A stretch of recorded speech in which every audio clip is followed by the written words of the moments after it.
tassa bhagavato arahato samma sambuddhassa. Namo tassa bhagavato arahato samma sambuddhassa. Namo tassa bhagavato arahato samma sambuddhassa.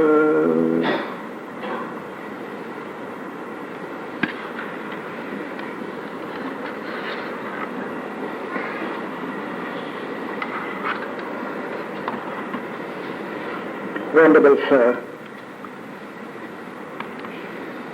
brothers and sisters, though I had intended to speak to you on the subject real men according to the program, but as I have been asked later to speak to you about the practice of Metta Bhavana, meditation on loving kindness.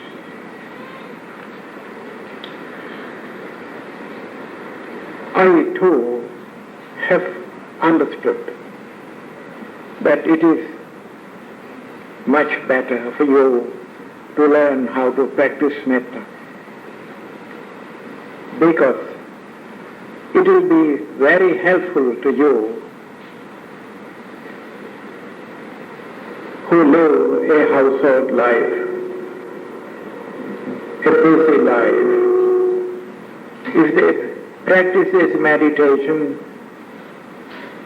it will lead them to a successful and peaceful life. Therefore, this meditation is very helpful to you. So I felt, and now I am going to give my talk on the practice of concentration of metta or loving kindness.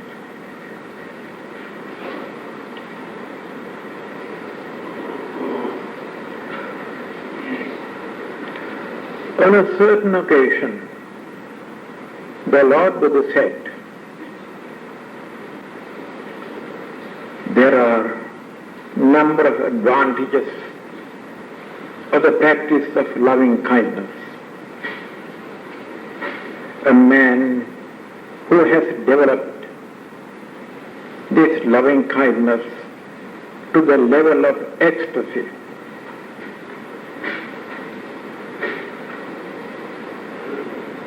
such a person can sleep very well. A sound sleep he may have. And he would not see any bad dreams.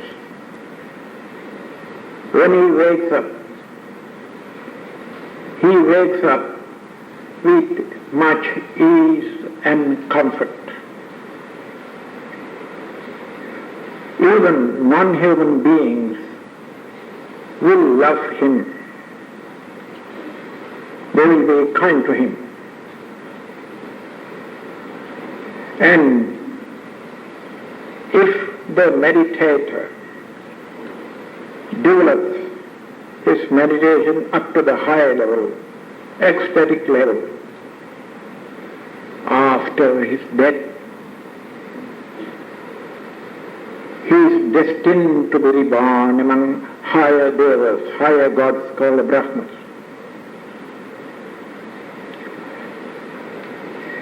Even though you don't attain to the ecstatic state, if you practice even a little of this meditation of loving kindness, before long you will experience much peace and happiness.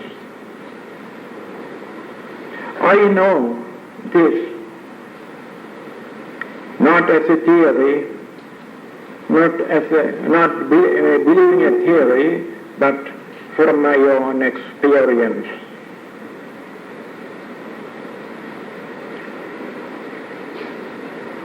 I'll tell you some incident about the value of meditation, of loving kindness, even when it is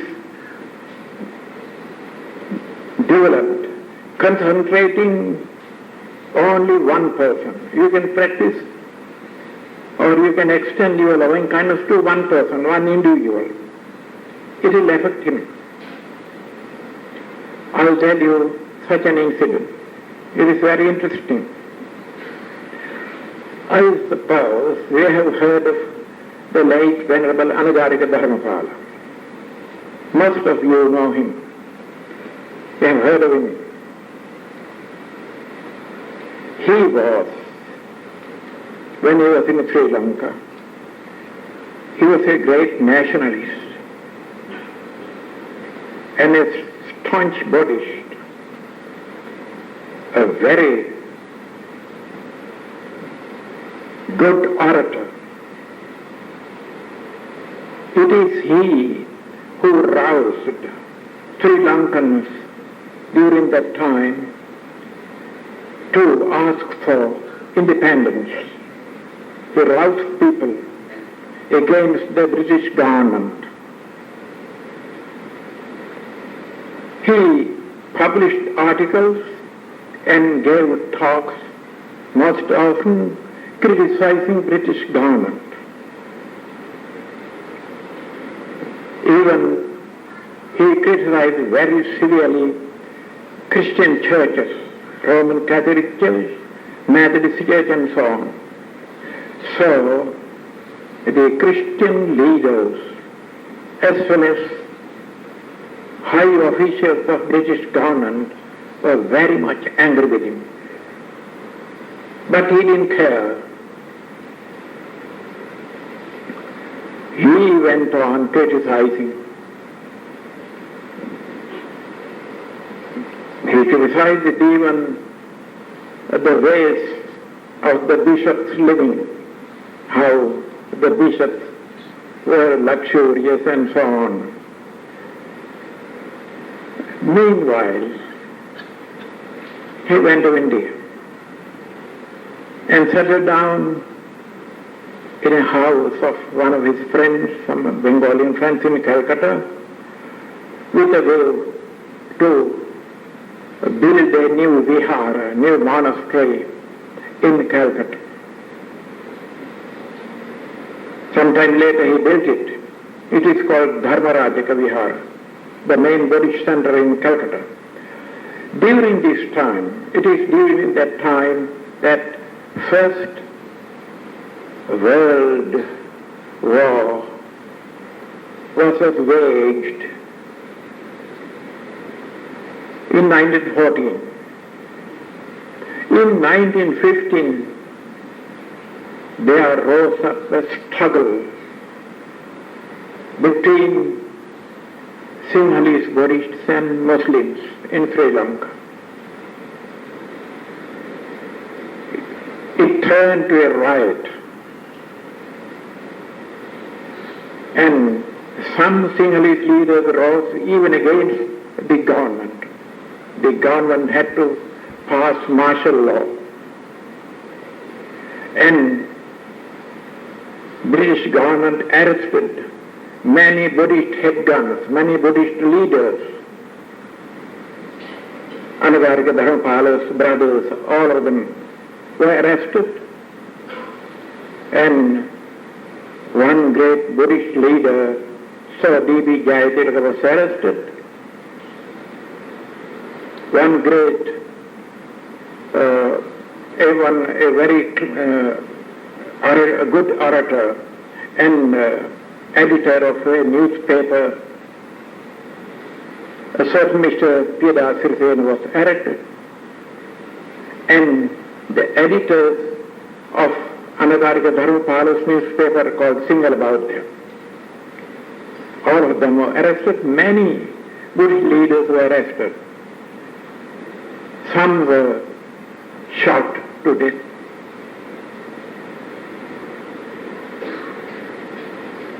At the time, the Inspector General of Sri Lanka, he was a son to a Methodist priest. He was wild against Ananda Dharmapala because Ananda Dharmapala was attacking and criticizing him most often. Therefore he also had got very much angry with him. He got the chance to arrest Ananda Dharmapala and to shoot him. So, after arresting many of Buddhist leaders, the Sri Lankan Inspector General sent a cable message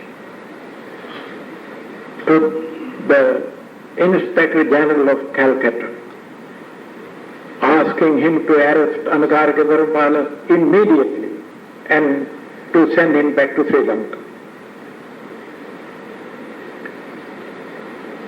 One evening, Inspector General of Calcutta got this message and he phoned to Venerable Ananda Dharmapala. He said in his message, Mr. Dharmapala, I have been asked by Sri Lankan government to arrest you and to send you back to Sri Lanka at once. Tomorrow, early morning, I will come to see you. Don't go anywhere. You must be there. I will come to meet you. When Ananda Dharmapala got this message, at once he understood what would happen to him. He would be shot, it is sure, when he would go to Sri Lanka. Then he thought, all this story he told me much later, then he thought, well, I am not so much afraid of death, but who, if I die so earlier, who will build this monastery? So to build this monastery I must live longer, live some more years. So how should I escape from this untimely death that would occur to me if I would be arrested and sent to Sri Lanka? He was thinking. Then he found the key to solve the problem. He used to read English translations of Buddhist literature. In Vinaya Pitaka, in a certain place, he remembered how Buddha extended his loving kindness to a certain individual. He was not a follower of Buddha, but that person immediately was drawn to Buddha. He had remembered this. He remembered this occurrence and he intended to try this method to get rid of this trouble. Then he asked one of his servants, a Bengalian servant, and he told him, will you kindly supply me the photo picture of the Inspector General of Calcutta? Are there any friends of yours in Calcutta police station? He said, yes, there are some friends of mine, some policemen. I'll find. Anyhow, I will supply the picture of that person, Police Inspector General. So he left the place, and within 1 hour's time he brought a small photo picture of the Inspector General of Calcutta. Then Anagarika Dharmapala placed the picture before him on the table. He started at about 9 o'clock at night and began to extend his loving kindness towards that picture. Through the picture, he imagined the form, the bodily form of the Inspector General.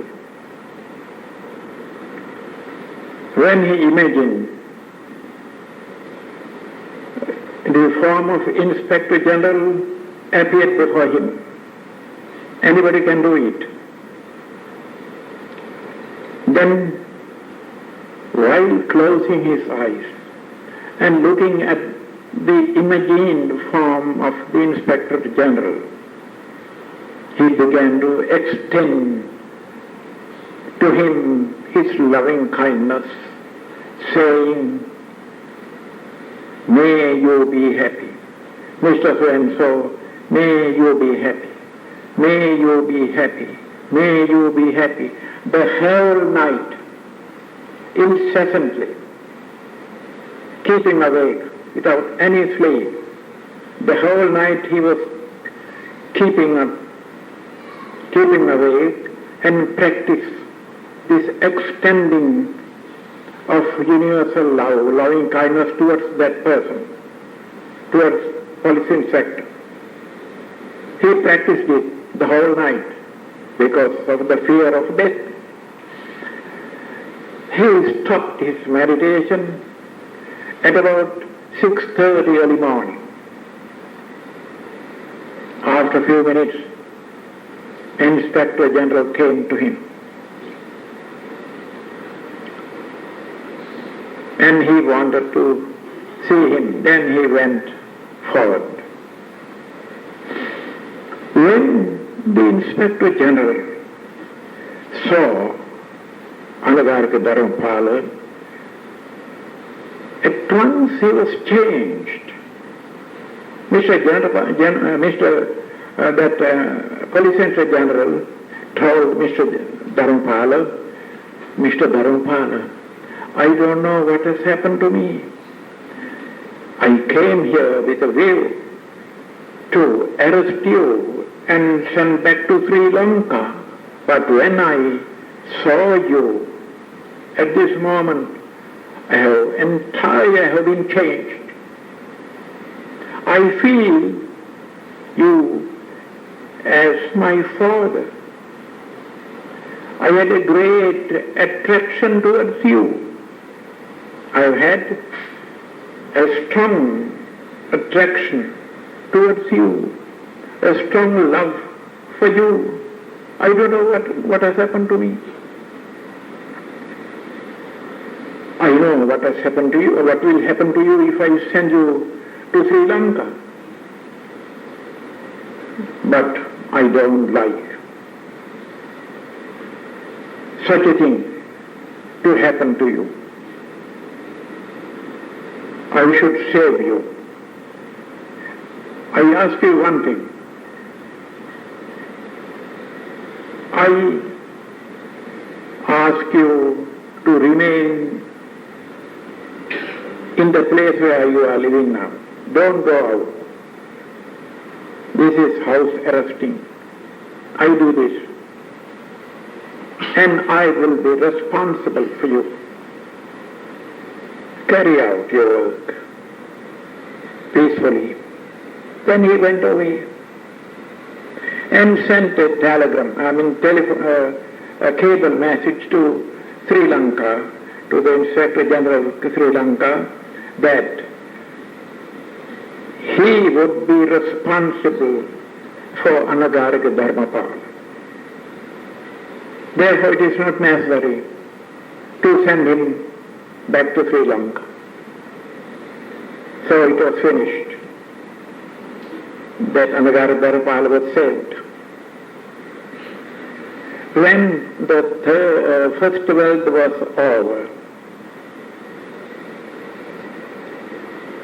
at about 1921, Ananda, after finishing his work of building that new monastery, came over to Sri Lanka. It is at that time I met him. When we were just chatting, talking about what happened, he, on his own accord, told me that how he saved himself from untimely death by the practice of loving kindness. He told me this secret.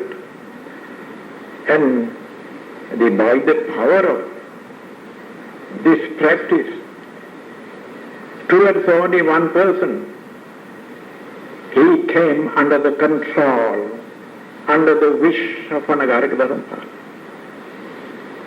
So the practice of loving kindness is such a powerful thing. I'll tell you another incident.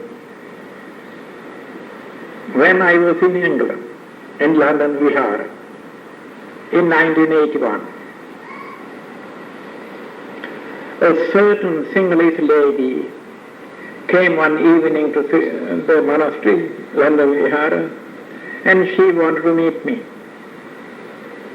And I went from my room, I went out and asked, what's the matter? She said, Venerable Sir, I am working in a certain firm.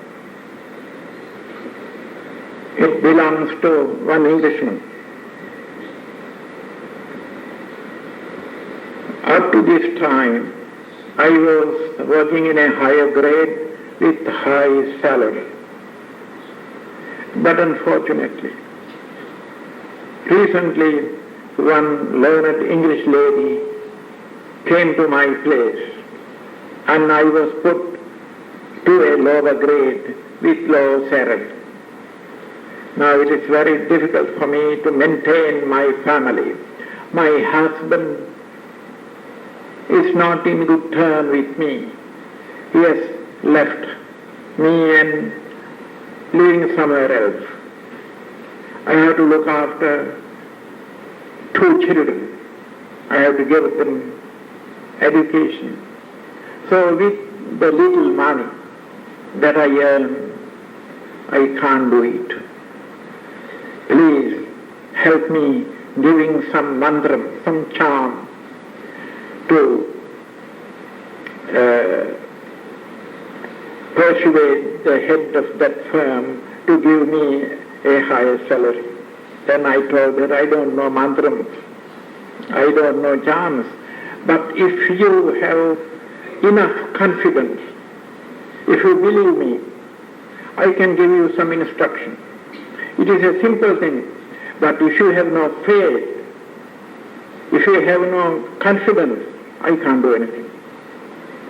This depends on self-confidence and confidence in what I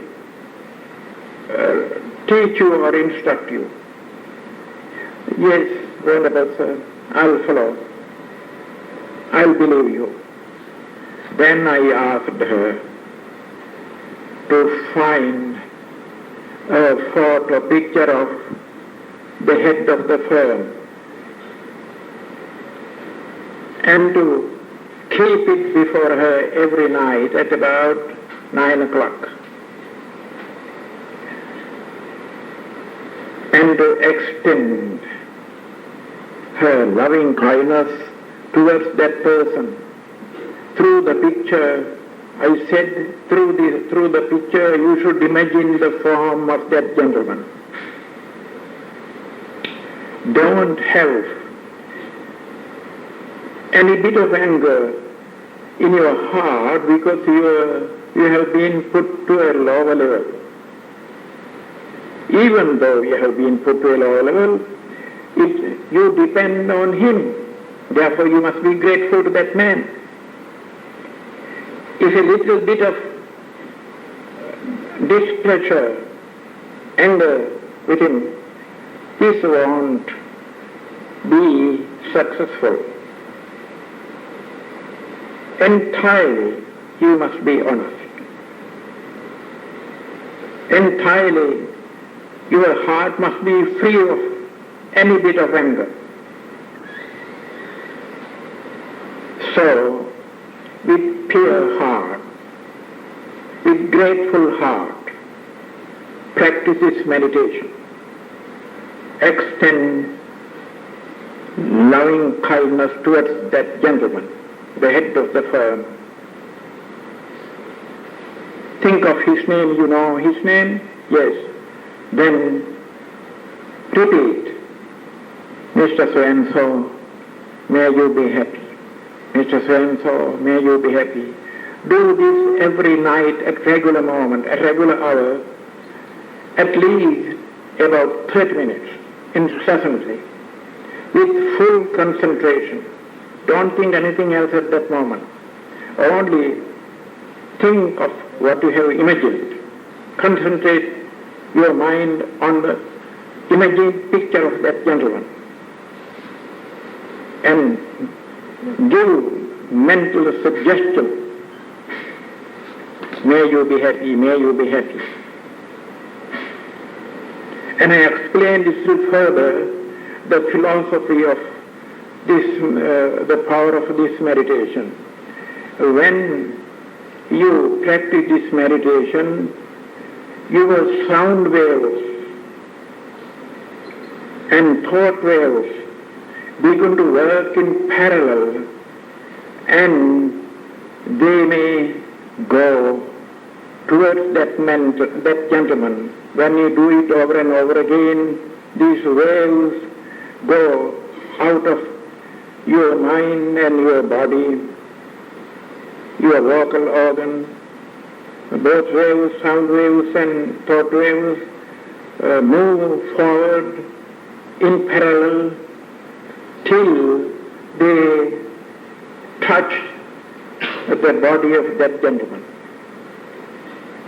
So practice this over and over again, at least 30 minutes, with full concentrated mind. Do this at least for 1 month. Then you will be successful. Actually, she agreed, she believed me, and she went away.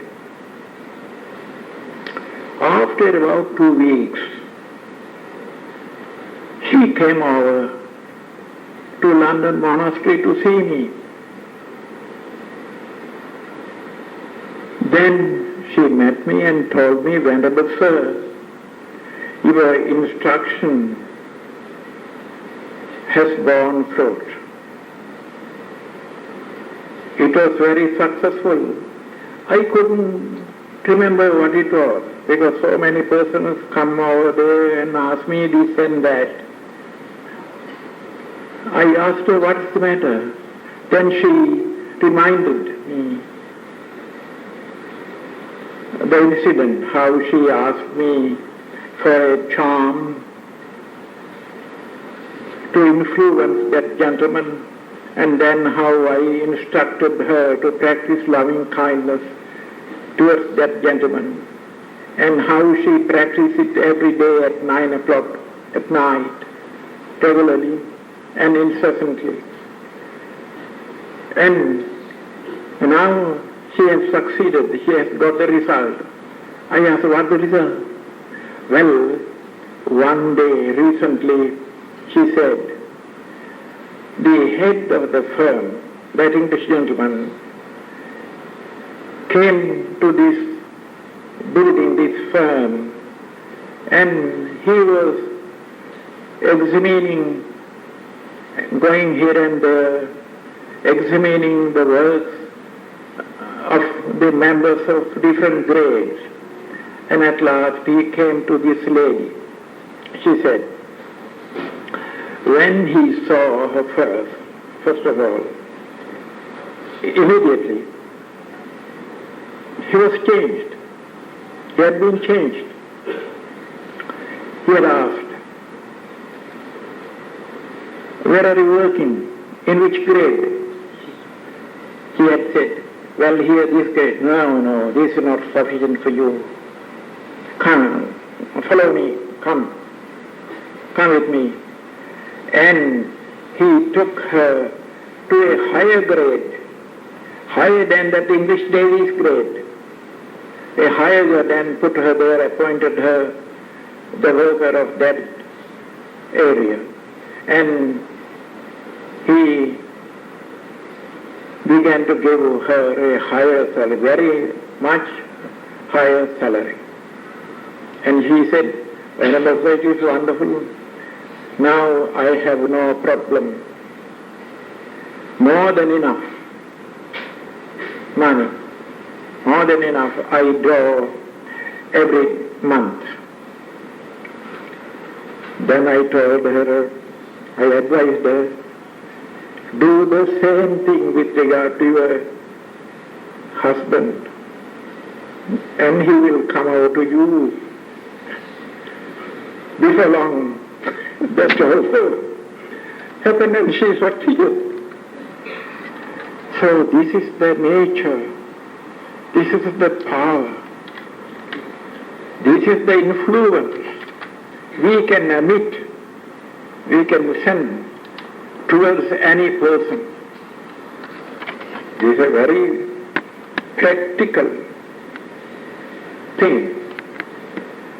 If there is anybody who is angry with you, do the same thing. Imagining his form and extend your loving kindness towards that person every day. After some time, sometimes after 2 weeks or 3 weeks or 1 month or 2 months, anyway before 6 months' time he will be your friend. Not for bad purpose, not for any selfish purpose. Out of pure heart you have to practice these things. If you utilize this, if you apply this method for any bad purpose, it doesn't work well. Then it will bring bad result. Because when you apply any such practice for bad purpose, there is selfishness working within your heart. Selfishness is an unwhole state of mind. So, Metta Bhavana, loving kindness is a wholesome state. They don't work together. Therefore, not for any selfish purpose, but for good purpose, for the well-being of yourself as well as of others. You have to practice this, and it will give you very good result. There is another incident. In 1973, I was staying in a meditation center near Oxford University in Oaken Halt. There was a meditation center. I was staying there for about 4 months. Every day, by about 1 o'clock in the daytime, a certain Englishman used to come over there and ask for the key of the shrine room.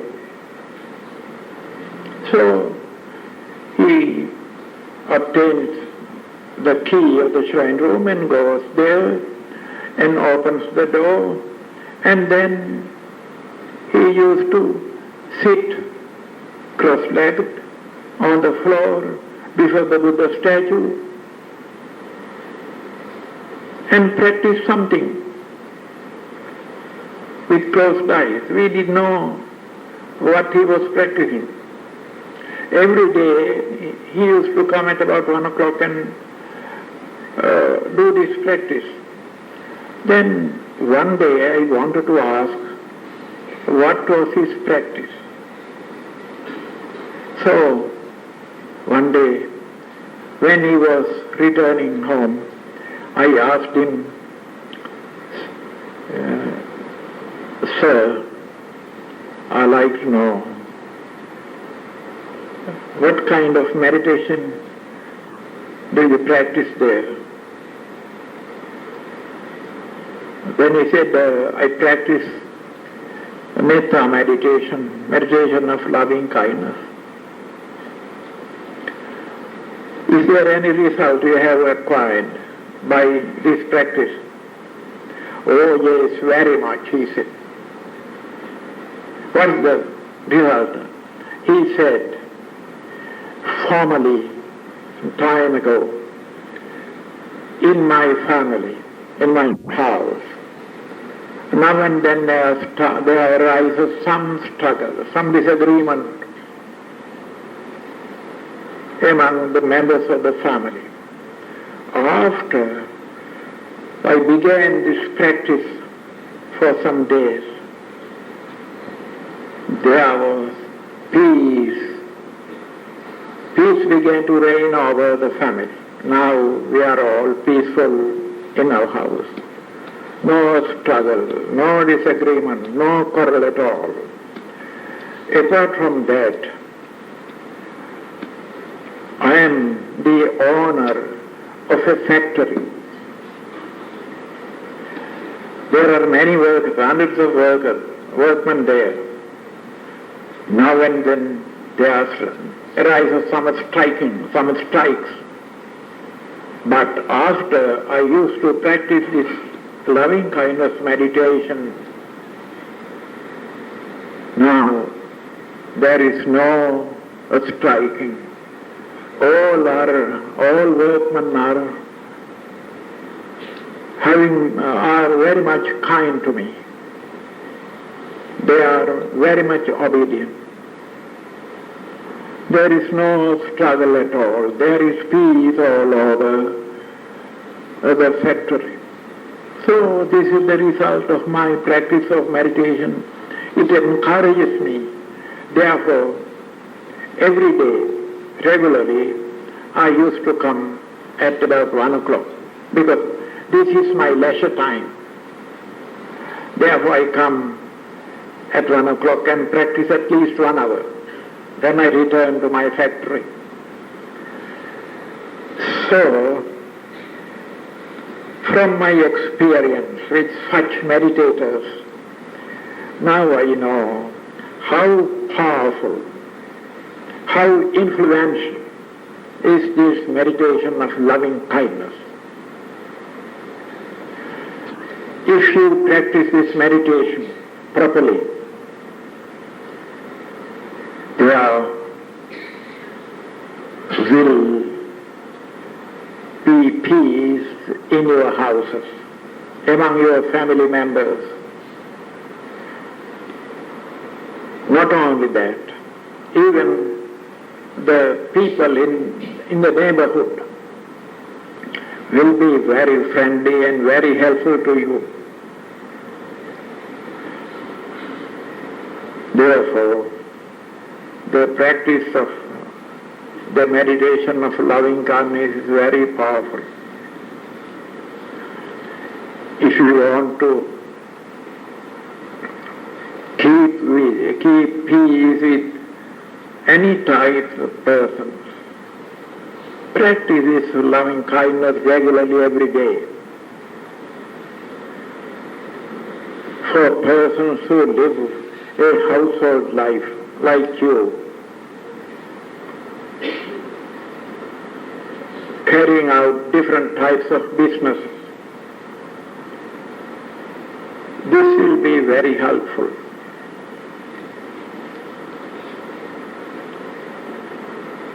For students, it will be very helpful to attain to success in their study. To a businessman, to a trader, to a merchant, to a government officer, to anybody, to everybody, if he or she practices this meditation regularly, it will bring much success, much peace. We will be free from all types of worries and troubles. That is why the Lord Buddha, in various occasions, expounded the value of this meditation. When you practice meditation, you must understand there is some important fact. That is, unless you love yourself, if you know the value of your life, if you don't know the value of your life, you can't extend loving kindness towards others, because how can you give a thing to others which you don't possess? First of all, you must possess the thing which you give to others. You have to love yourself first of all. If you don't love yourself, if you use your life for your harm, for your degradation, for your downfall, how can you extend loving kindness in a proper way towards other persons? Because you are going along the path which brings downfall. You have taken a way which leads you to your own misery. As regards such a person, he cannot be successful in the practice of loving kindness. Therefore, first of all, you must love yourself. You must give out a suggestion to yourself that you are healthy, you are happy. You must try to experience this happiness and peace within your heart. Then, little by little, you will have to extend this loving kindness towards all other people, step by step, till you touch the whole world. That's the way. But there is one thing. There is one problem. That is, suppose when you extend your loving kindness towards others, suddenly you may remember a person who is regarded by you as your enemy, who has done something wrong to you, who is not in good term with you. Sometimes you may remember such a person. How can you extend or spread loving kindness towards him? Because every time you remember what he has done to you, how he has harmed, how he has beaten, how he has scolded to you. So, anyhow, you have to practice loving kindness towards him. Now, how to overcome the irritation or anger that arises when you remember that person? You have to learn. some philosophy of getting angry. I'll explain it to you. It is very interesting. Suppose somebody has beaten you. Whenever you remember him or her, you get angry, you feel angry. How are you able to overcome that anger? First of all, you have to understand who has beaten you. Now, at this moment, I advise you, if anybody has done some wrong to you, take revenge upon him, punish him, punish your enemy, kill your enemy. That is my advice. But first of all, you must understand, you must find out the real enemy. There is the question. Now, suppose a driver, due to his carelessness, hits his car against a man, and the man is wounded. The car has hit his body. Should that man get angry with the car or punish the car? No. He has to punish the driver, not the car. Your body, your physical body, every man's physical body is just like a car. His mind is the driver. So, that man or that person has beaten you with his hands. Are his hands responsible for this beating?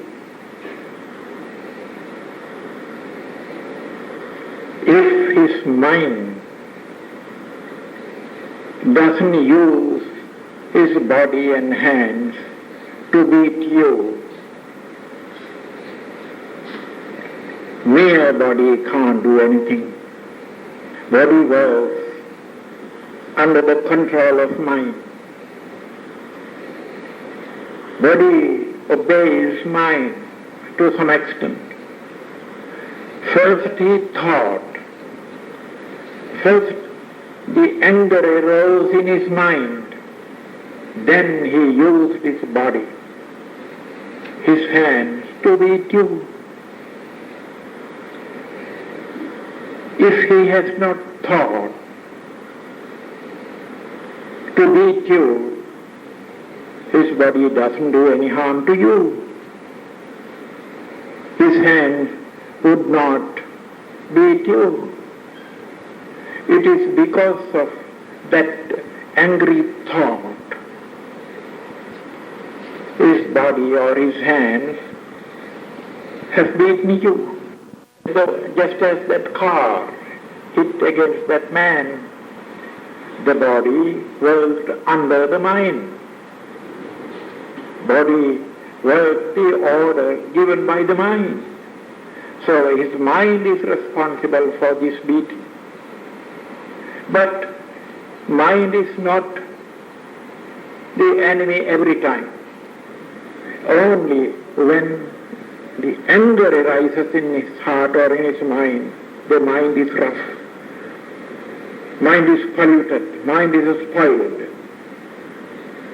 Mind gets mad because of the anger. At other times, mind is quite calm and peaceful, even his mind.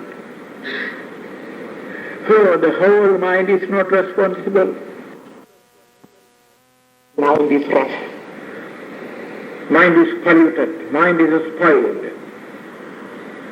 Mind gets mad because of the anger. At other times, mind is quite calm and peaceful, even his mind. So the whole mind is not responsible for this cruel action. It is anger that has arisen in his heart, in his mind, that is to be responsible for this bad deed, this cruel deed. So now we have found the real enemy. Who is the real enemy? Is his mind? No. His mind, even his mind has been spoiled and polluted by that anger which has arisen in it. It is anger. Anger is the enemy. So you have to kill anger. That is how you have to take revenge upon the enemy. That is why I told you you have to take revenge upon the enemy. You have to kill the enemy. Now you have found the enemy. Enemy is the anger. Suppose if you go on to beat him, then what happens? Instead of killing anger, you are nursing anger. Again anger begins to rise in his heart. Anger is supported by you to grow within his heart. You are supporting your anger to grow in power. So it is a foolish act to nurse your enemy instead of killing him. So you have to kill that anger. How can you kill his anger? The Lord Buddha said, Nahi verena verani, sammanti dhakudachanam, and so on. It means enmity is never appeased, never removed by returning enmity. Only by returning amity, loving kindness. The anger or hatred is appeased, is removed, is killed. So, in many places the Lord Buddha has advised you to extend your loving kindness and forbearance towards those persons who are harming you. When you show your kindness to such foolish persons, later, sometimes immediately at that moment, they feel ashamed for what they have done.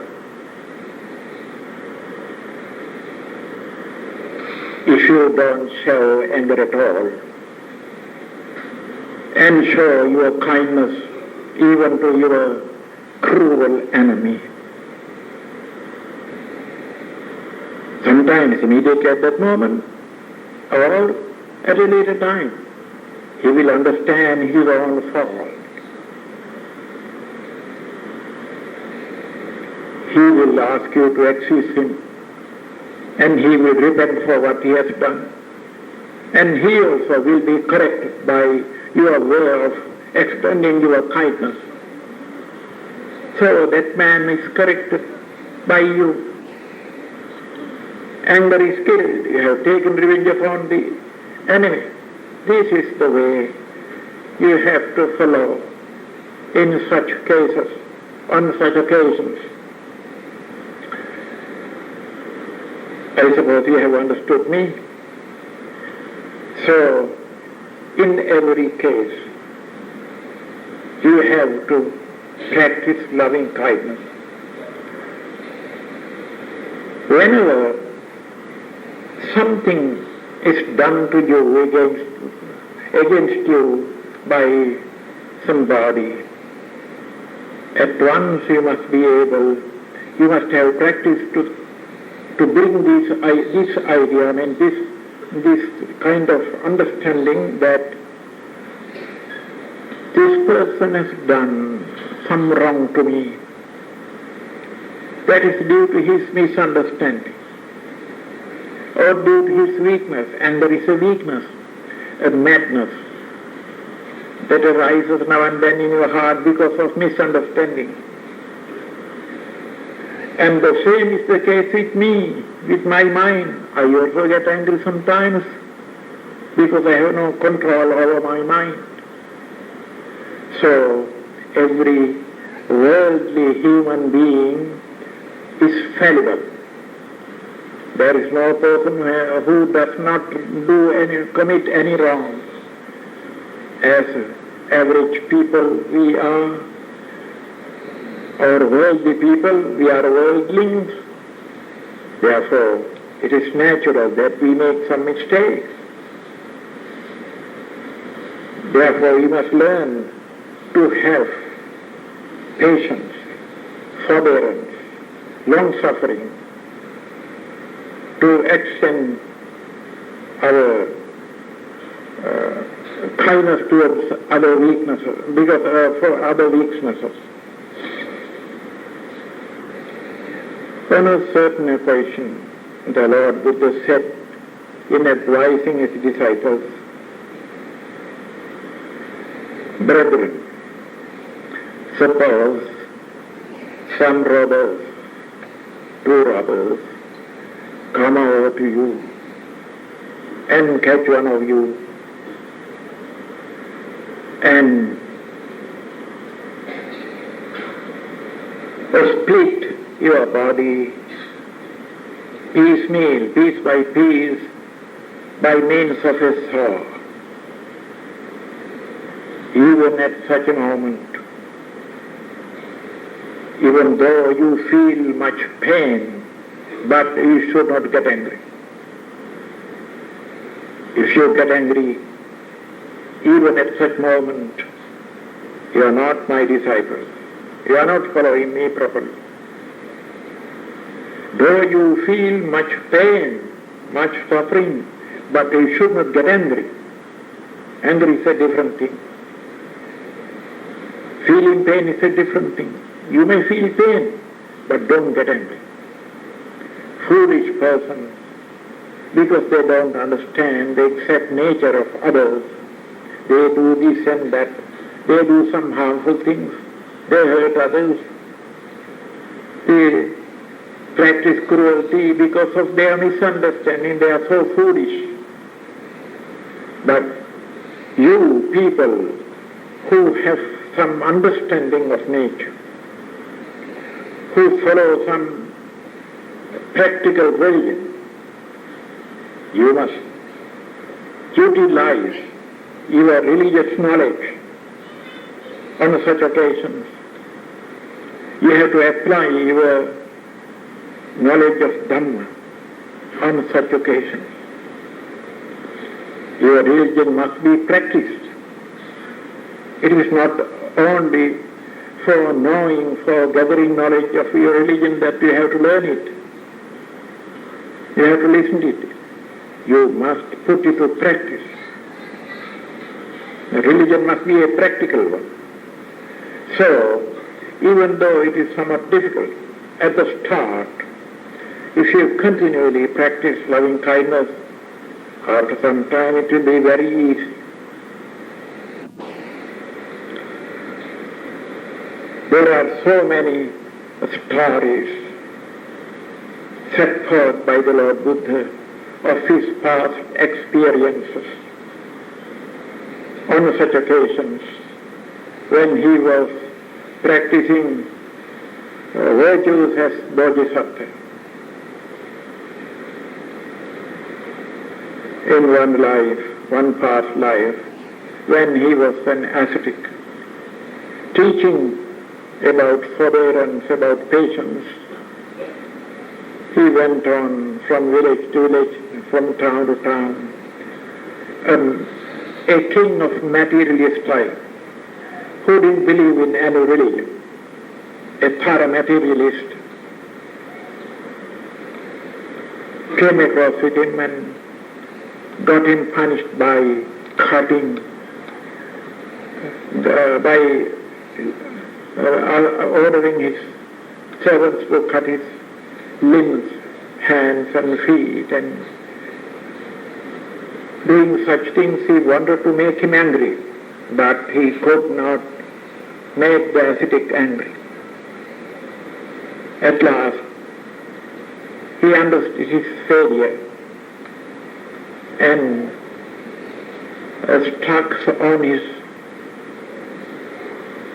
heart and went away. Meanwhile, his ministers came over to that ascetic, but he was lying on the floor amid lot of blood. They said to him, "Venerable sir, this king is a materialist, a cruel fellow. Please don't curse us. If you curse him, not curse us. We are against his ways. We don't recommend what he has done. Please excuse us. Please pardon us." Then the ascetic said, "Well, people like me never get angry for such childish ways. May that king who has got my limbs cut off, even that king, may even that king be happy and peaceful and long-living. May you too be happy and long-living. People of this type, we who practice virtues, we never get angry." So he said, the Lord Buddha told these stories of his incidents of his past lives to teach us a lesson. How he, by the practice of virtues like this, like the practice of long-suffering, he accumulated or he practiced virtues for the purpose of attainment to Buddhahood. It is by the power of such practices he could bear any trouble. At last, as a result, he could attain enlightenment. So many stories are there told by the Buddha, and he has advised in such ways for us. Another 5 minutes before the end of the talk. Another? 5 minutes. All right, now I'm going to finish. So, the Lord Buddha told us these things to advise us to follow these virtues. If you practice loving kindness, there is patience, there is long suffering. You can bear any trouble. Nobody can irritate you. And every moment you must be mindful in practice of loving kindness. Now, I have spoken to you so much about the practice of loving kindness. The time for my talk is now about finished. It is gone. Now I give you a few minutes to take rest, and then let us start the practice of loving kindness, practice of the meditation of loving kindness. I'll instruct you how to practice it how to get a quick result by the practice of loving kindness. Now, take 10 minutes rest.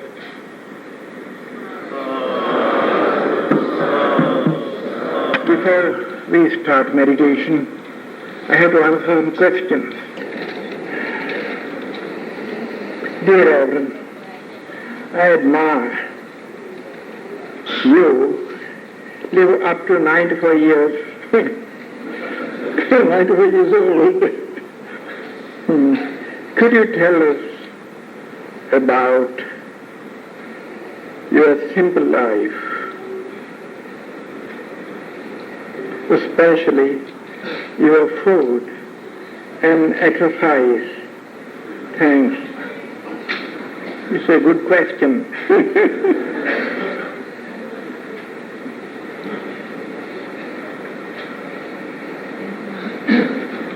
As regards my food, I take vegetable. I'm a vegetarian for a long time. Many, many years ago when I was young. This idea came to me. That is why I could give up eating fish or meat. The idea is this. I had this idea at the time when I was young. My body is not a burial ground for the carcasses of innocent animals. Why should I make my body a burial ground for the dead bodies of these innocent animals? And why should I make my mouth a mouth of a burial ground to put these carcasses through it into my body? This idea suddenly came to me one day, long ago. And when a meat eater or fish eater, when I see him, I feel this is a moving burial ground in human form. This made me a vegetarian. And apart from that, I felt very healthy because I don't take any fish or meat.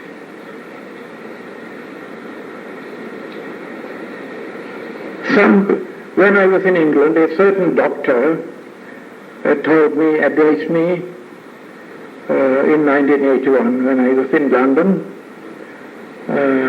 well, this is a cold country, therefore you must gather much protein, therefore take even little fish or meat. He advised me. I kept silent. Several days when he used to come over there, he went on advising me to take meat or fish. Then I asked him, there are elephants in the jungle. They are very strong. They don't eat meat or fish.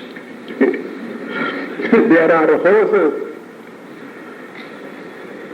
who bear much load. They bear away much load. They draw carts.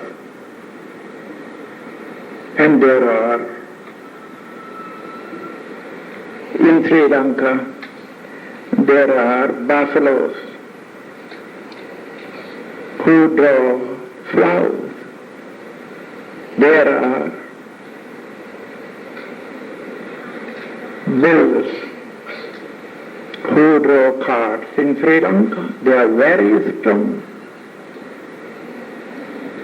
Do they eat meat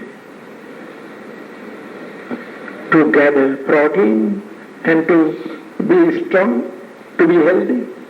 But they are healthier than we are. Then he keeps silent. He kept silent. He didn't ask me anymore to take meat. So,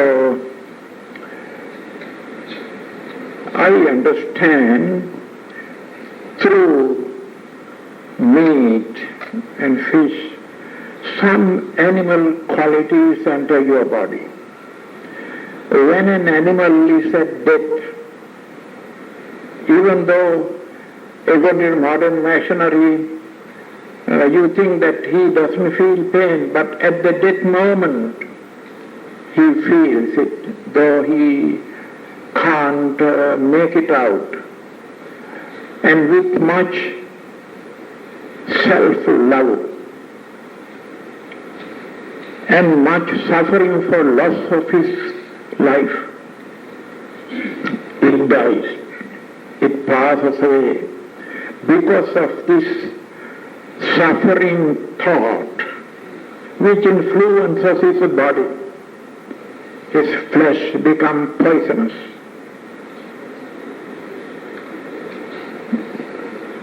His suffering thought influences his body. Fish or meat is like that. And when we eat meat or fish, it is possible for our body to get some sort of animal qualities and also get unhealthy. Some sort of illness may come over our body, though we don't feel it. After a long time, sometimes it affects us strongly. Then one question may arise. Well, did Lord Buddha not eat meat? As the official asked supper,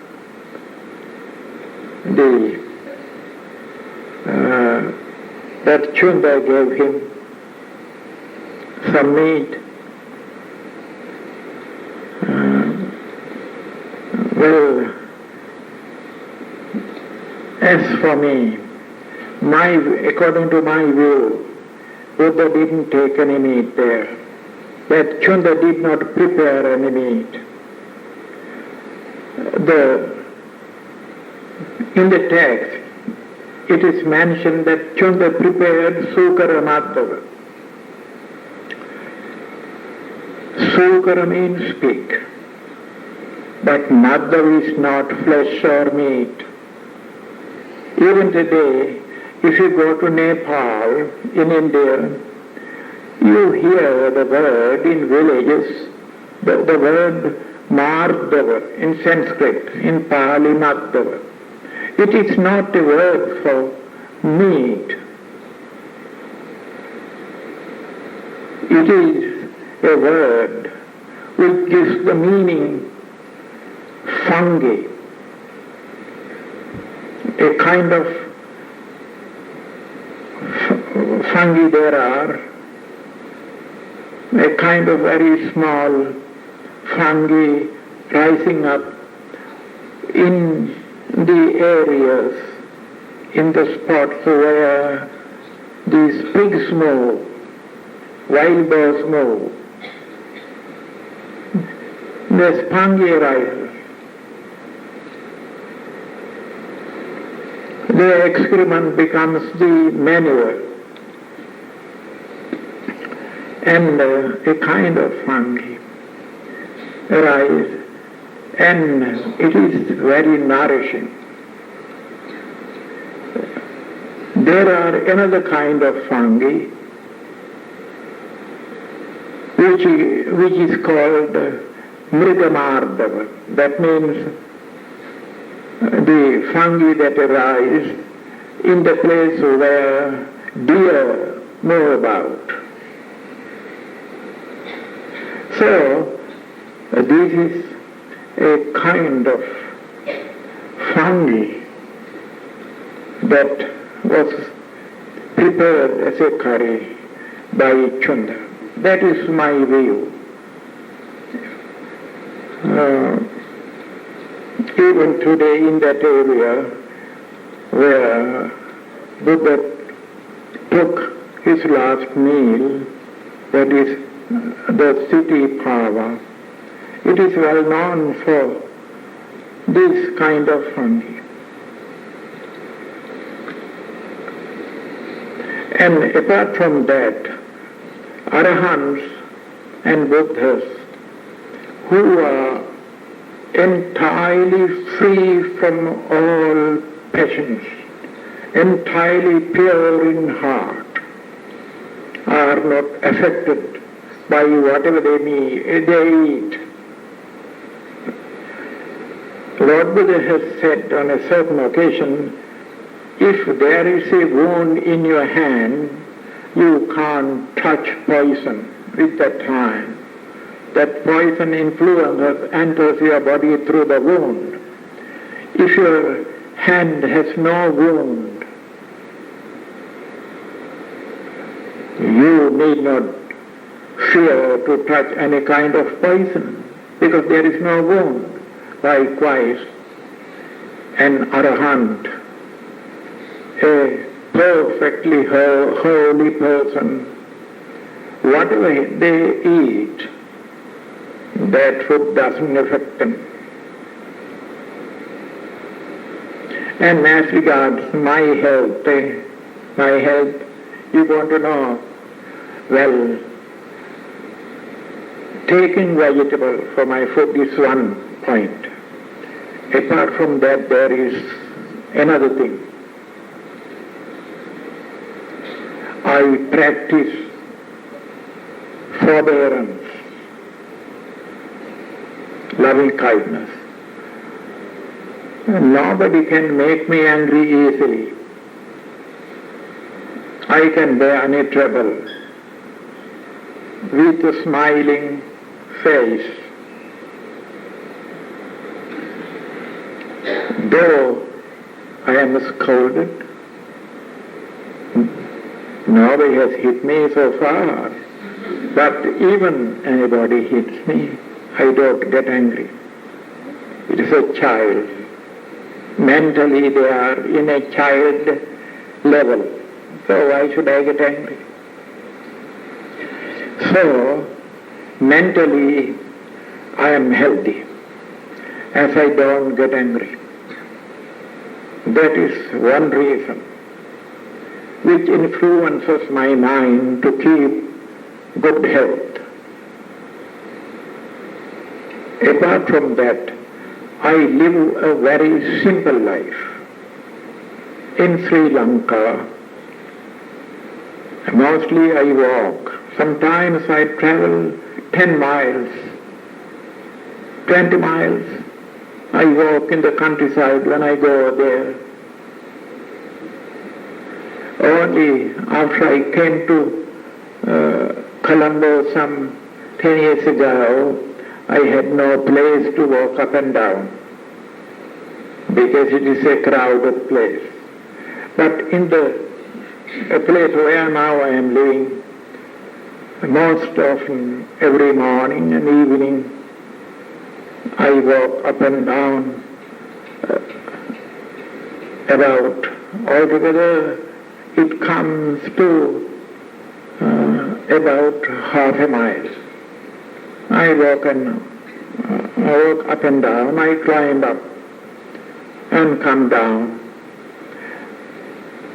And I also most often give physical exercise to my body. Some yoga exercises. It keeps my body in health.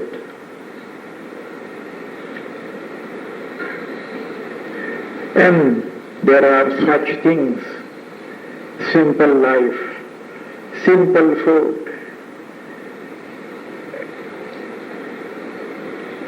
In every aspect, the simplicity that I practice and not getting angry. These are the things That kept my health. And I never used to go to bed after my meal, my lunch. I go away and walk up and down for some minutes and start my reading or writing or teaching. In daytime I never go to bed. I never sleep in daytime. By about 12 o'clock I go to bed at night, generally, and get up at about 5:30. When I was a student, learning my lessons under my teacher in our temple as a novice, for many years, for about more than 9 years, at night, only 2.5 hours I used to sleep. At other time I used to read at night. Till 1 o'clock I read. And I go to bed at about 1 o'clock. Then by 3:30 I get up again and I begin to read. Begin to study my extra lessons. And by 5:30 I get out of my room and go to shrine room and sweep it, clean it, and collect some flowers for my teacher to offer. Come in shrine room, and then I go down from the shrine room and I prepare warm water for my teacher to wash his face. It is after that I attend to my own service, my own eating and so on. Even in the daytime when I was studying, mostly I was walking up and down while reading and learning lessons by heart. So, this was my way of living for a long time. When I got old to some extent, now I am 90, nearing 94, I used to get a little longer sleep. I used to go to bed at night by 11 o'clock, sometimes by 12 o'clock, and get up about 5 or 5:30. And I don't take rest at all. Taking rest is not used to me. It is not in my dictionary. Taking rest. I am always busy reading or writing because I have no time to take rest. Because there is so much work I have to do. I have to write, I have to read. Always I am busy. That also, I suppose, invites hell over my body. That is the answer to the question.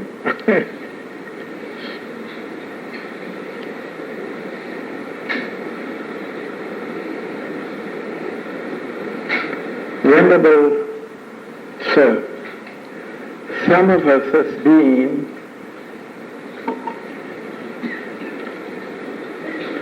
taught to observe the rising and falling of the abdomen in Vipassana meditation instead of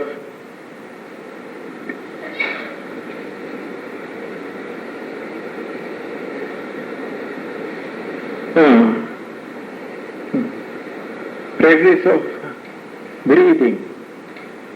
Is this practice all right? Well, according to Satipatthana Sutta, In a certain place in Satipatthana Sutta it is mentioned, wherever you can handle on the body, you can start at that place the meditation.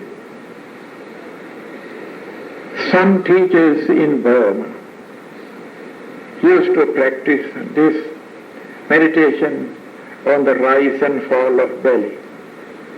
It is not wrong. It is also allowed in according to the description of body meditation in Satipatthana Sutta. There are many methods. In the sub-commentary to that sutta, it is said there are 84,000 methods of body meditation, Kayanupassana. So many methods.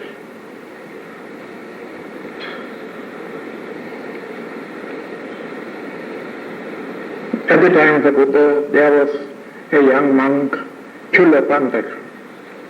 He could not study anything. The Buddha came to him and gave a piece of cloth and to rub it till it becomes unclean due to his perspiration. So he did it. By this practice of meditation, at last he attained to arhatship together with psychic powers. So, in the world, all the conditioned things, sankharas, are the objects of vipassana meditation. Anything you can catch in the world, you have to look at, you have to examine it, and you have to understand that it is impermanent, that it is subject to change. So anything you can catch in the world, that means any sankhar, any conditioned thing, any compounded thing can be taken as the object of vipassana meditation. They are included in Kayanupassana.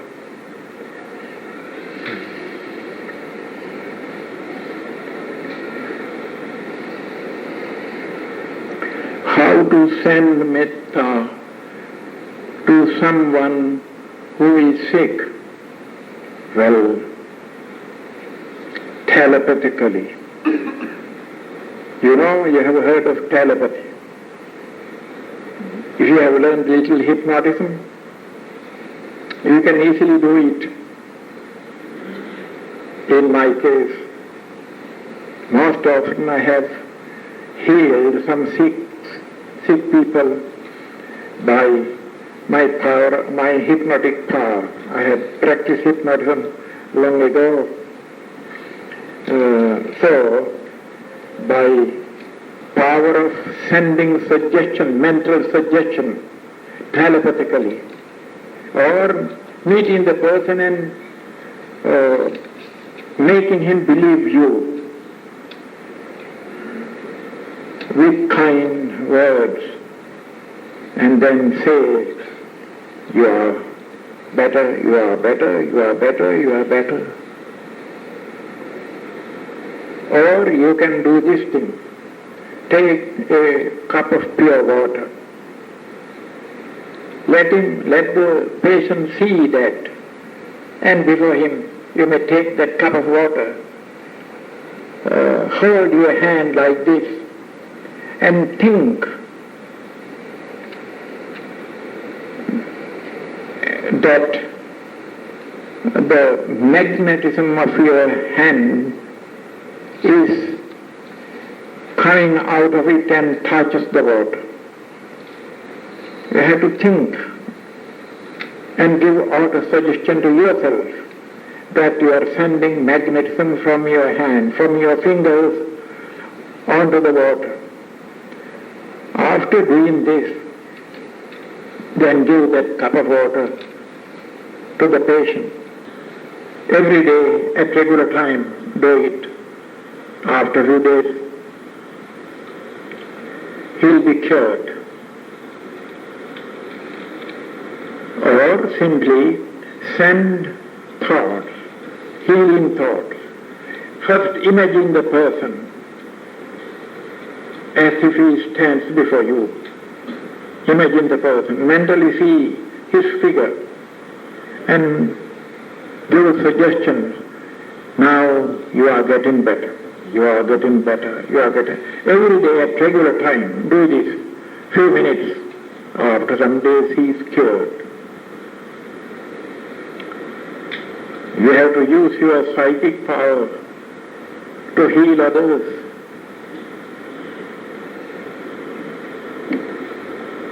I remember some 60 years ago, about 70 years ago, when I was in the staff of Ananda College, I got fever, some feverish.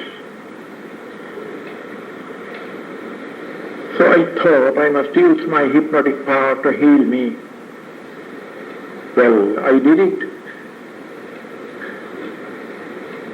Within 30 minutes, I cured myself. Fever entirely disappeared in 30 minutes by means of incessant auto suggestion, incessant hypnotic suggestion. So you can do it if you practice it. But before that, there is one thing. I warn you not to suspect, not to have suspicion about your power. You must have self-confidence. I can do this. I have this power within me. I can heal him. So have self-reliance, self-confidence. If you don't have your self-confidence, you can't succeed in any activity. Have self-confidence.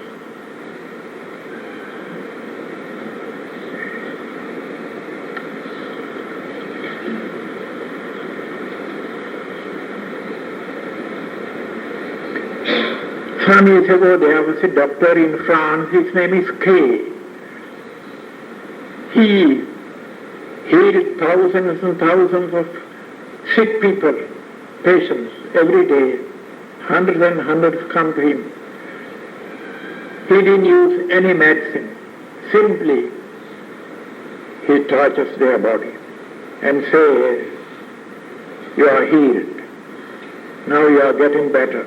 Now you are all right. Only this much he says. People had a great faith. People believed in him, in his power. And it was very useful for him to heal those persons. And easily he healed any patient who had come out to meet him. You elaborate the words used to meditate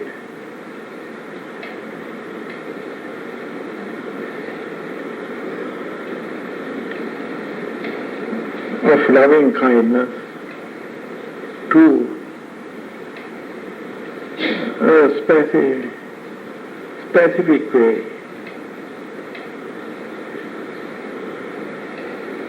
I can't read it.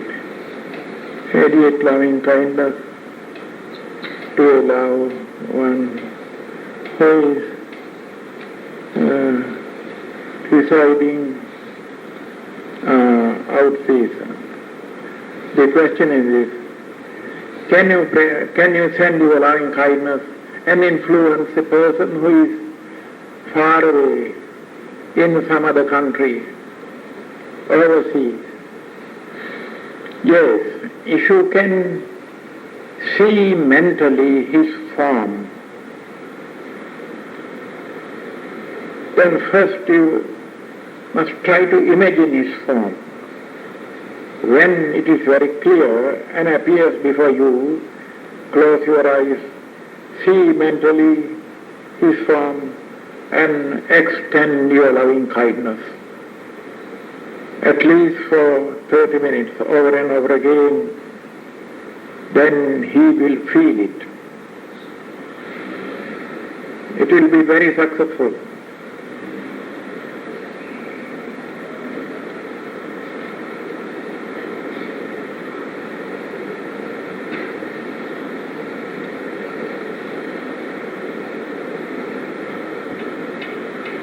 I am very impressed with the talk on meditation. Do you know if it is possible to help a mentally deranged person by meditation by another person? Yes, it is possible. If it is possible, how can this be done? Well, if he is somewhat insane or mentally deranged, you may first don't go to him. Mentally imagine his form.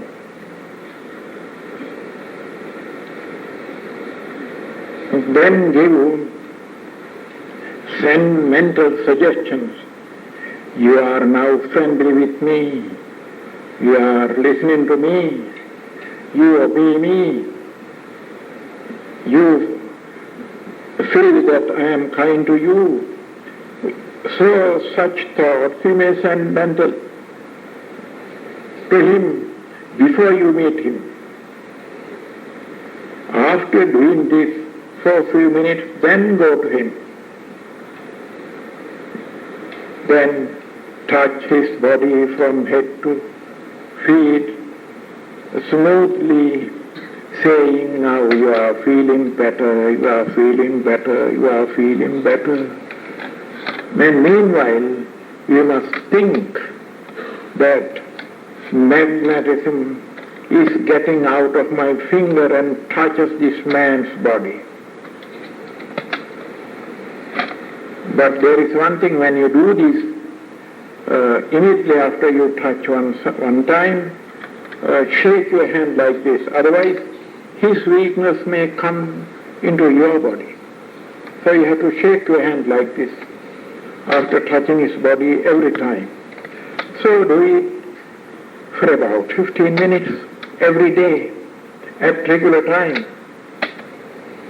Regularity of time is most important in such practices. It will be successful, giving good results. Especially during unmindful stage. So sometimes I used to image the bone, the skeleton, which it can seize above unwholesome thought. Is this the correct and safe way? Well, it is better for you to control your mind so that you may not be tempted by some form of opposite sex, people of opposite sex. Therefore, try to control your mind. This is the way. Now, whatever beautiful form there may be, whether a body of a woman or a man, howsoever beautiful it may be,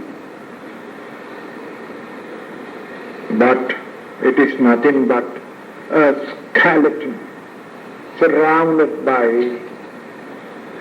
sinews, arteries, flesh, blood, and so many impure things, and enveloped with a skin. A skeleton covered with a skin, covered with flesh and blood and so many things.